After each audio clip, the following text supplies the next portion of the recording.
بسم الله الرحمن الرحيم. يا أيها الناس اتقوا ربكم الذي خلقكم من نفس واحدة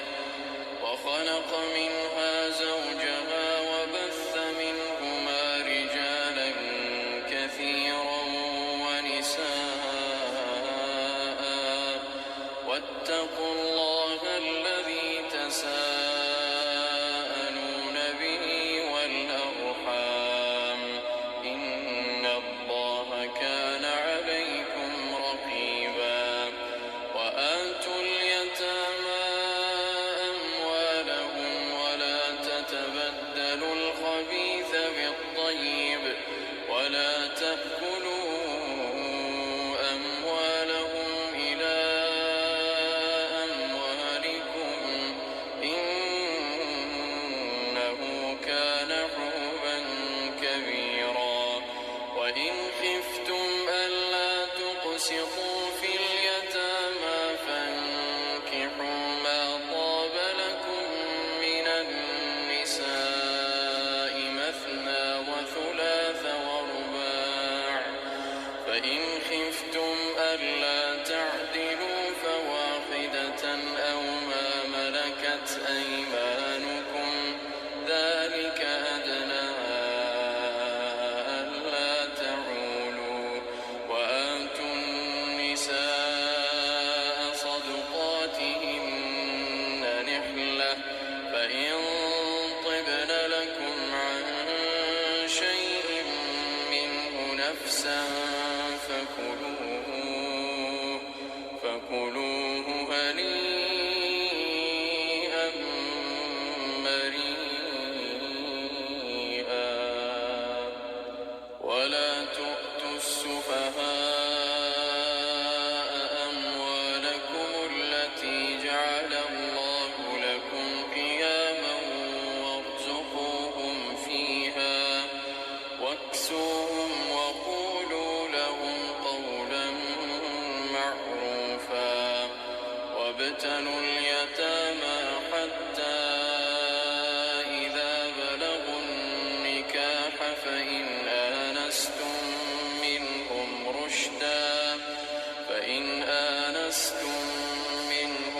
رشدا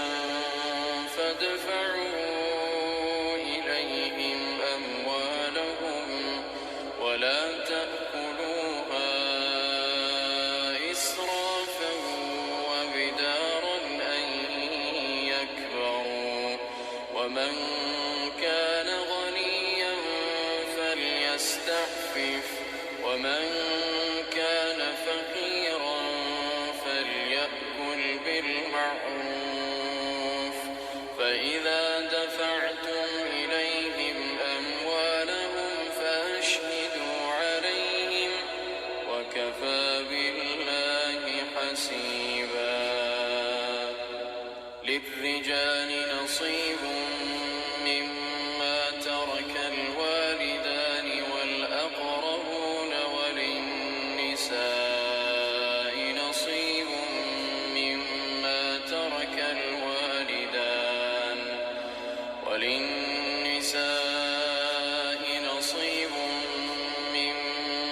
ترك الوالدان والأقربون مما قل منه أو كثر نصيبا مفروضا وإذا حضر القسمة أولو القربى واليتامى والمساكين فارزقوهم منه وقولوا لهم قولا معروفا وليخشى الذين لو تركوا من خلفهم ذرية ضعافا خافوا عليهم فليتقوا الله وليقولوا قولا سديدا إن الذين يأكلون أموال اليتامى ظلما إنما يأكلون في بطونهم نارا وسيصلون سعيرا يوصيكم الله في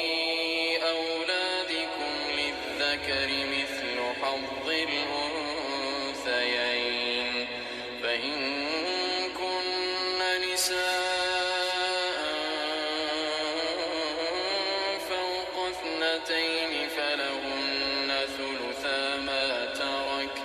وإن كانت واحدة فلها النصف، ولأبويه لكل واحد منهما السدس مما ترك إن كان له ولد، فإن لم يكن له ولد وورثه أبواه فلأمه الثلث، فإن كان له إخوة فلأمه السدس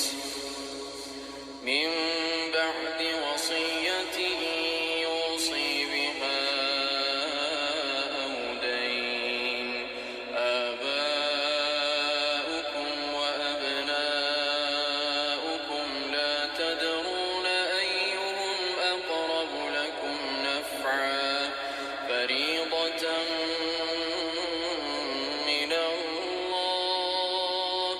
إن الله كان عليما حكيما. ولكم نصف ما ترك أزواجكم إن لم يكن لهن ولد، فإن كان لهن ولد فلكم الربع مما ترك من بعد وصية يوصين بها أو دين،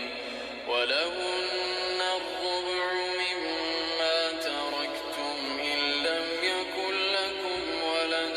فإن كان لكم ولد فلهن الثمن مما تركتم من بعد وصية توصون بها أو دين. وإن كان رجل يورث كلالة أو امرأة وله أخ أو أخت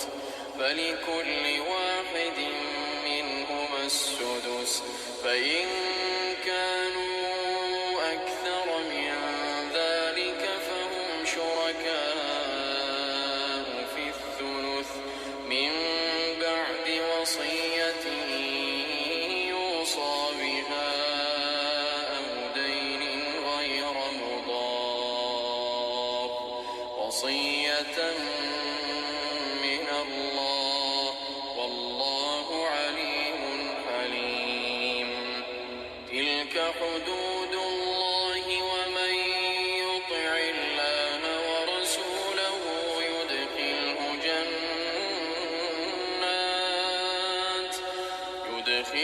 جنات تجري من تحتها الأنهار خالدين فيها، وذلك الفوز العظيم. ومن يعص الله ورسوله ويتعد حدوده يدخله نارا خالدا فيها وله عذاب مهين. واللاتي يأتين الفاحشة من نسائكم فاستشهدوا عليهن أربعة منكم، فإن شهدوا فأمسكوهن في البيوت حتى يتوفاهن الموت أو يجعل الله لهن سبيلا. واللذان يأتيانها منكم فآذوهما، فإن تابا وأصلحا فأعرضوا عنهما، إن الله كان توابا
وعاشروهن بالمعروف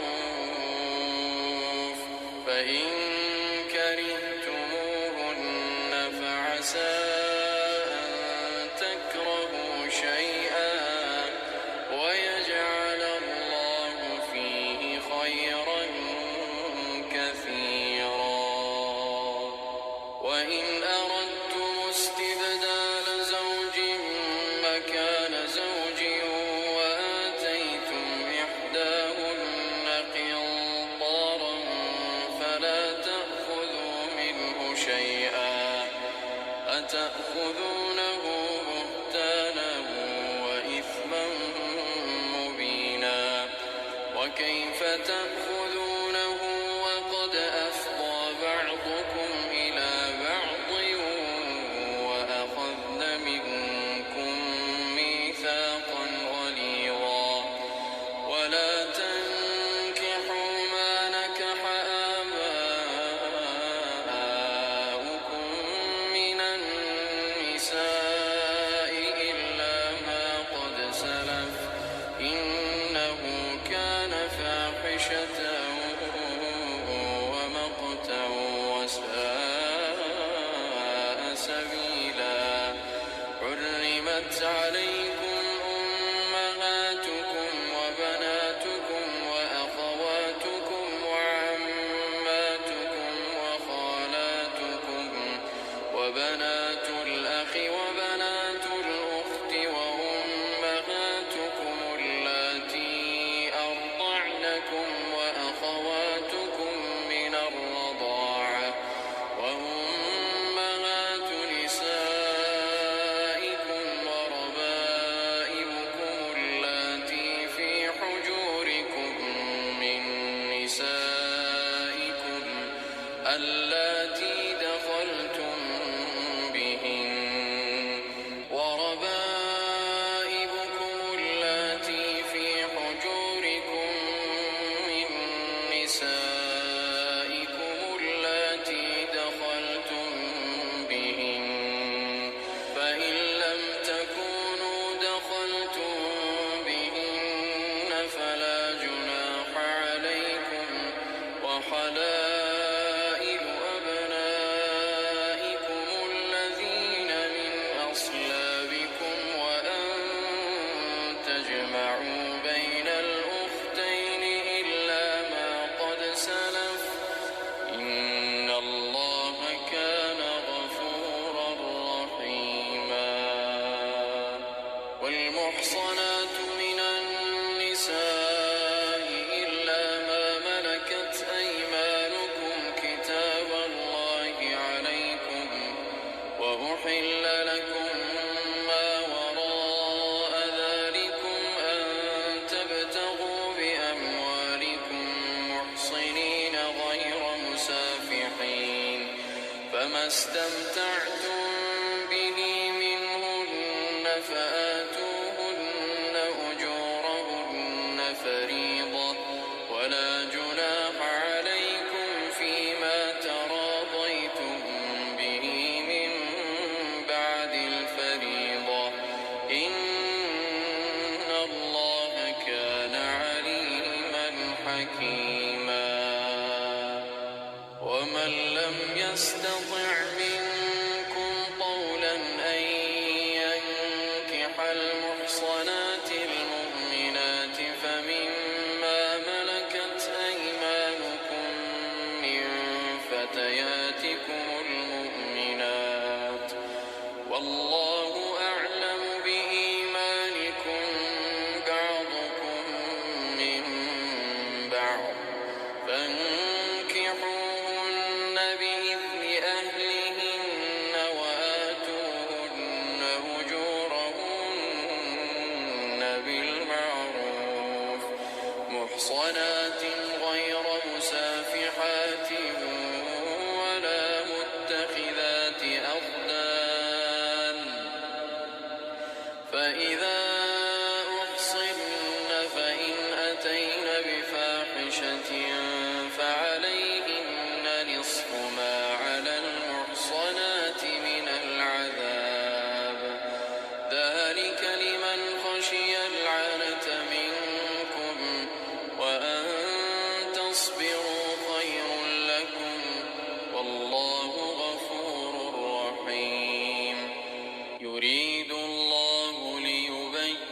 لكم ويهديكم سنن الذين من قبلكم ويتوب عليكم والله عليم حكيم والله يريد أن يتوب عليكم ويريد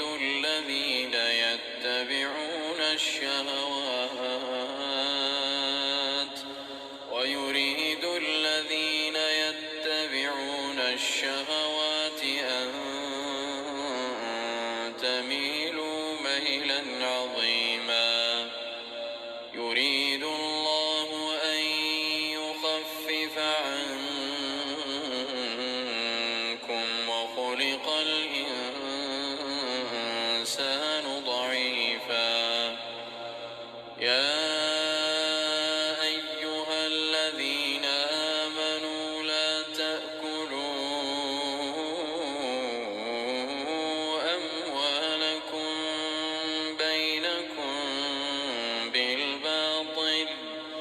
لا تأكلوا أموالكم بينكم بالباطل إلا أن تكون تجارة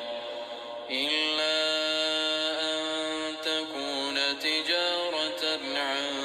تراض منكم ولا تقتلوا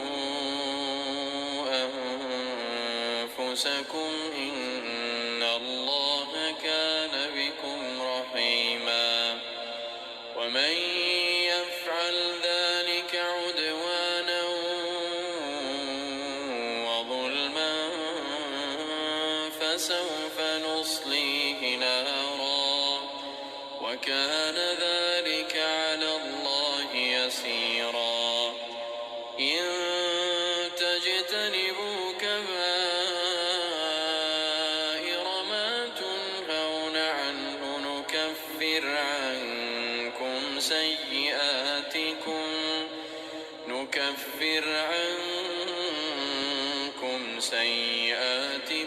وندخلكم مدخلا كريما ولا تتمنوا ما فضل الله به بعضكم على بعض للرجال نصيب مما اكتسبوا وللنساء نصيب مما اكتسبن واسألوا الله من فضله إن الله كان بكل شيء عليما ولكل جعلنا موالي مما ترك الوالدان والأقربون والذين عقدت أيمانكم فآتوهم نصيبهم إن الله كان على كل شيء شهيدا الرجال قوامون على النساء بما فضل الله بعضهم على بعض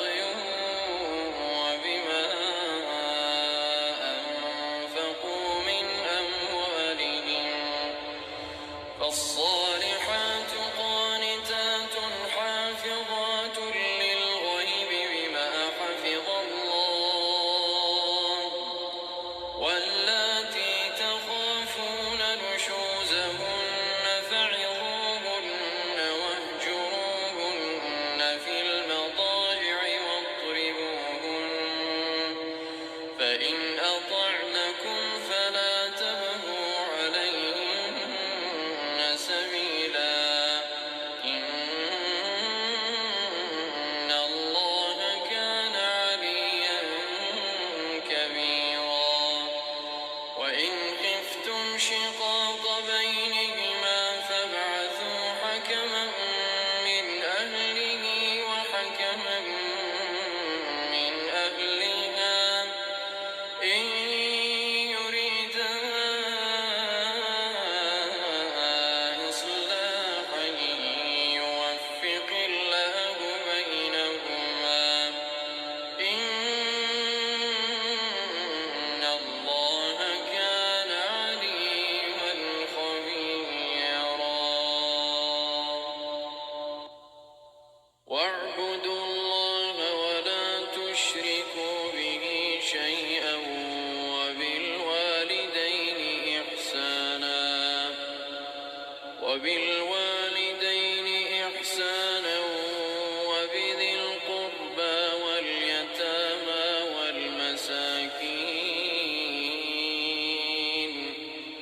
والمساكين والجار ذي القربى والجار الجنب والصاحب بالجنب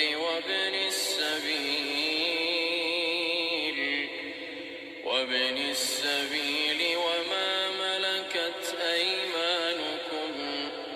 إن الله لا يحب من كان مختالا فخورا الذين يبخلون ويأمرون الناس بالبخل ويكتمون ما آتاهم الله من فضله وأعتدنا للكافرين عذابا مهينا والذين ينفقون أموالهم رئاء الناس ولا يؤمنون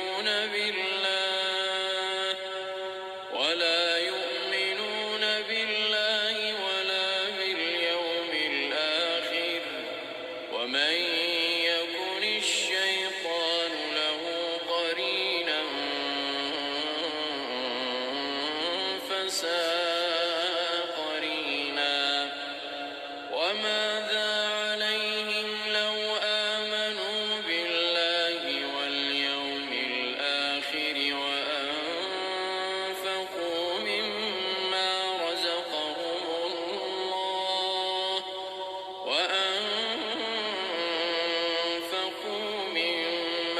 رزقهم الله وكان الله بهم عليما إن الله لا يظلم مثقال ذرة وإن تك حسنة يضاعفها ويؤت من لدنه أجرا عظيما فكيف إذا جئنا من كل أمة بشهيد فكيف إذا جئنا من كل أمة بشهيد وجئنا بك على هؤلاء شهيدا يومئذ يود الذين كفروا وعصوا الرسول لو تسوى بهم الأرض ولا يكتمون الله حديثا يا أيها الذين آمنوا لا تقربوا الصلاة وأنتم سكارى حتى تعلموا ما تقولون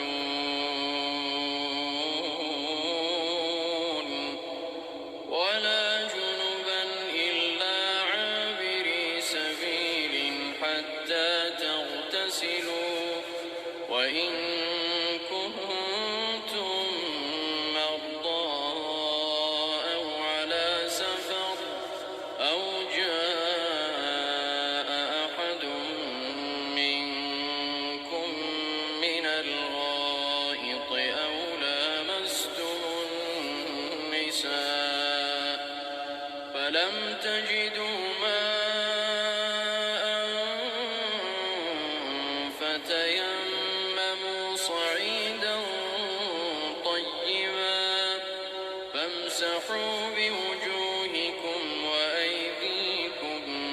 إن الله كان عفوا غفورا ألم تر إلى الذين أوتوا نصيبا من الكتاب يشترون الضلالة ويريدون أن تضلوا السبيل والله أعلم بأعدائكم وكفى بالله وليا وكفى بالله نصيرا الذين هادوا يحرفون الكلم عن مواضعه ويقولون سمعنا وعصينا واسمع غير مسمع وراعنا ليا بألسنتهم وطعنا في الدين ولو أنهم قالوا سمعنا وأطعنا واسمع وانظرنا لكان خيرا لهم وأقوم ولكن لعنهم الله بكفرهم فلا يؤمنون إلا قليلا. يا أيها الذين أوتوا الكتاب آمنوا بما نزلنا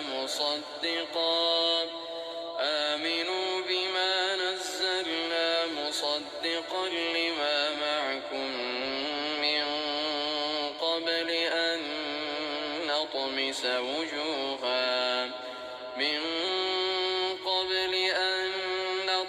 وجوها فنردها على أدبارها أو نلعنهم كما لعنا أصحاب السبت وكان أمر الله مفعولا. إن الله لا يغفر أن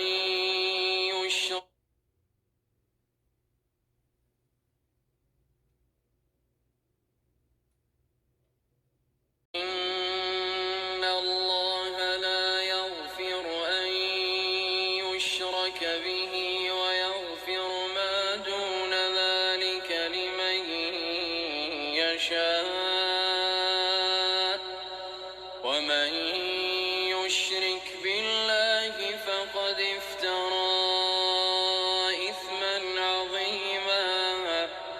ألم تر إلى الذين يزكون أنفسهم بل الله يزكي من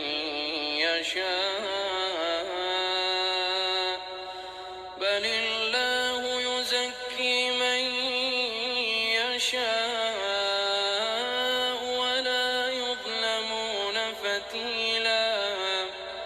انظر كيف يفترون على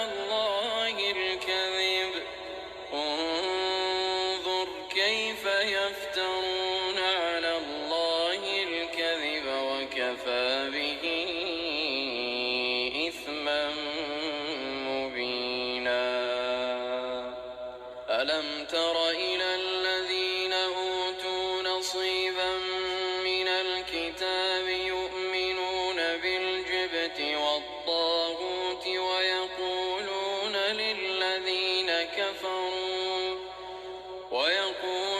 للذين كفروا هؤلاء أهدى من الذين آمنوا سبيلا. أولئك الذين لعنهم الله ومن يلعن الله فلن تجد لهم نصيرا. أم لهم نصيب من الملك فإذا لا يؤتون الناس نقيرا. أم يحسدون الناس على ما آتاهم الله من فضله فقد آتينا آل إبراهيم الكتاب والحكمة وآتيناهم ملكا عظيما. فمنهم من آمن به ومنهم من صد عنه وكفى بجهنم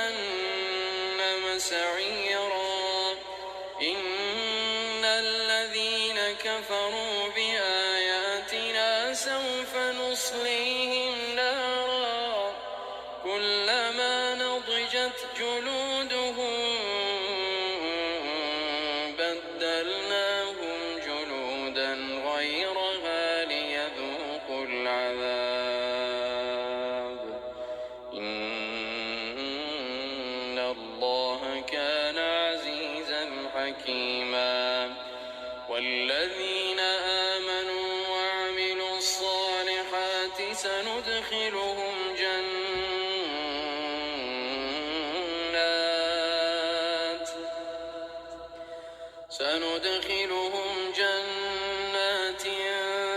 تجري من تحتها الأنهار خالدين فيها أبدا لهم فيها أزواج مطهرة وندخلهم ظلا ظليلا إن الله يأمركم أن تؤدوا الأمانات إلى أهلها وإذا حكمتم بين الناس أن تحكموا بالعدل إن الله نعما يعظكم به إن الله كان سميعا بصيرا يا أيها الذين آمنوا أطيعوا الله وأطيعوا الرسول وأولي الأمر منكم فإن تنازعتم في شيء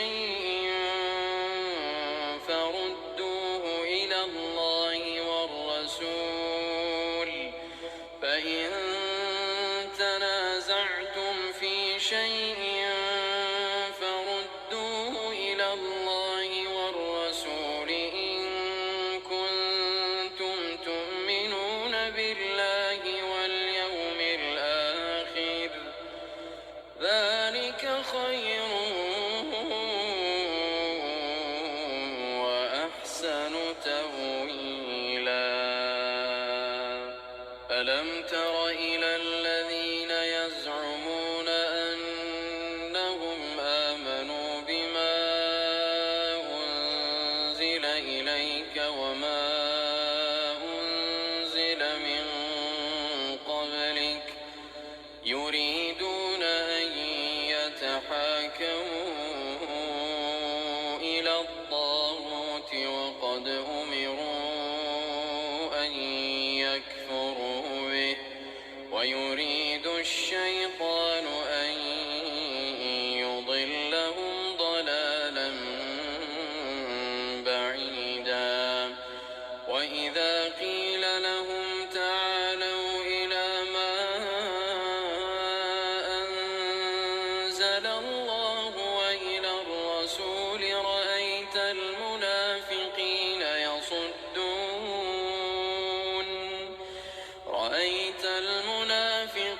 يصدون عنك صدودا فكيف إذا أصابتهم مصيبة بما قدمت أيديهم ثم جاءوك يحلفون بالله إن أردنا إلا إحسانا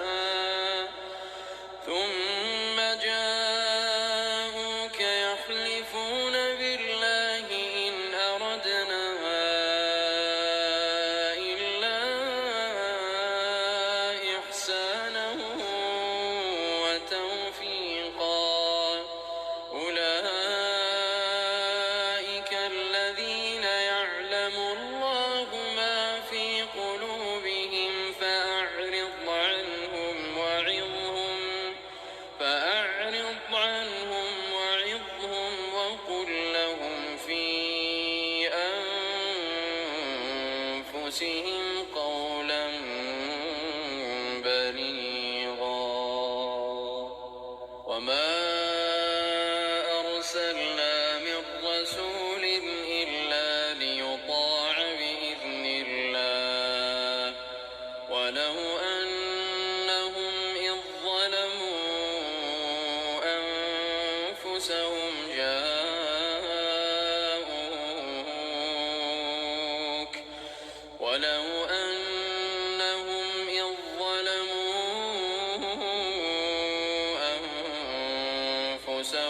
جاءوك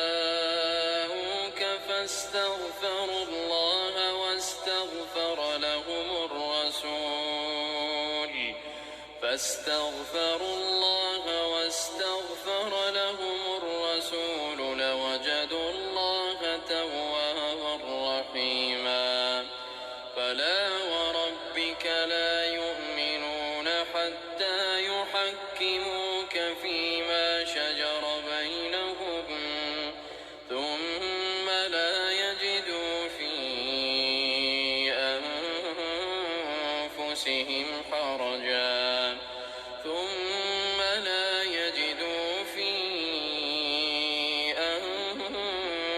أنفسهم حرجا مما قضيت ويسلموا تسليما ولو أنا كتبنا عليهم أن اقتلوا أنفسكم أو اخرجوا من دياركم ما فعلوه إلا قليل منهم ولو أنهم فعلوا ما يوعظون به لكان خيرا لهم وأشد تثبيتا وإذا لآتيناهم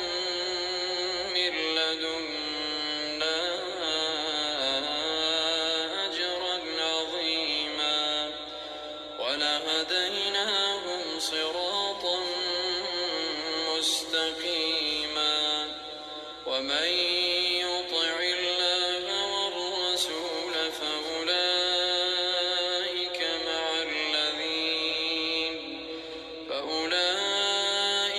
مع الذين أنعم الله عليهم من النبيين والصديقين والشهداء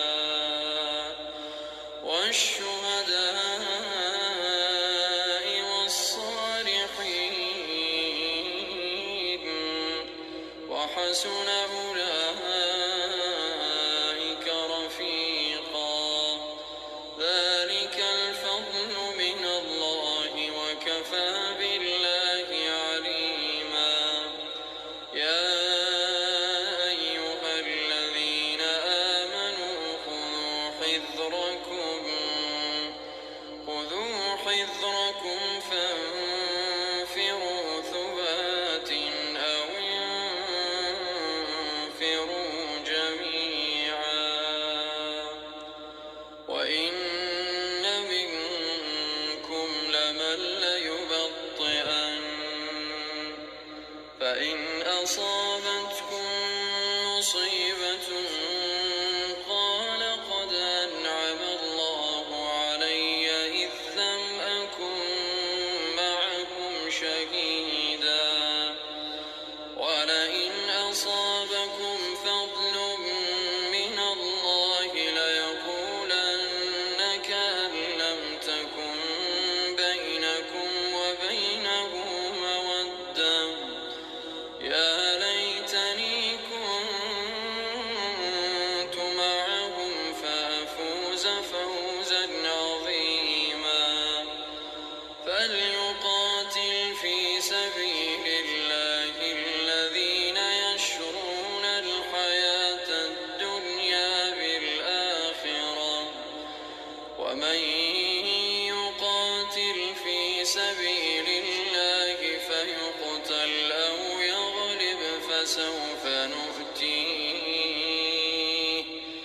فسوف نؤتيه أجرا عظيما. وما لكم لا تقاتلون في سبيل الله والمستضعفين من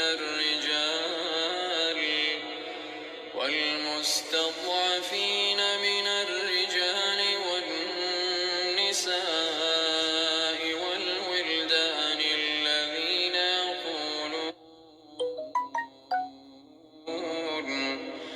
الذين يقولون ربنا أخرجنا من هذه القرية الظالم أهلها واجعل لنا من لدنك وليا واجعل لنا من لدنك نصيرا. الذين آمنوا يقاتلون في سبيل الله والذين كفروا يقاتلون في سبيل الطاغوت فقاتلوا أولياء الشيطان إن كيد الشيطان كان ضعيفا. ألم تر إلى الذين قيل لهم كفوا أيديكم وأقيموا الصلاة وآتوا الزكاة فلما كتب عليهم القتال إذا فريق منهم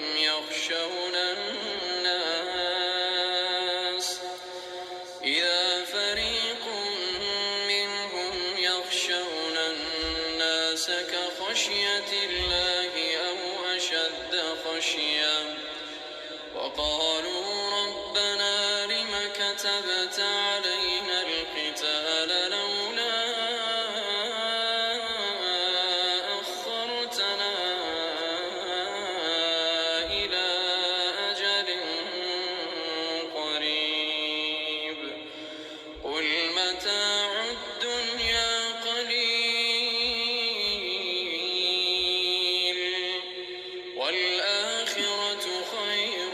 لمن اتقى ولا تظلمون فتيلا. أينما تكونوا يدرككم الموت ولو كنتم في بروج مشيدة وإن تصبهم حسنة يقولوا هذه من عند الله وإن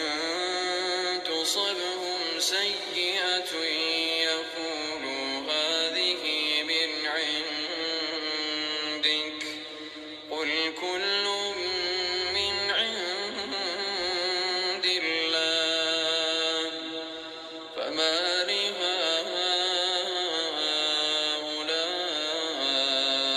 القوم لا يكادون يفقهون حديثا. ما أصابك من حسنة فمن الله وما أصابك من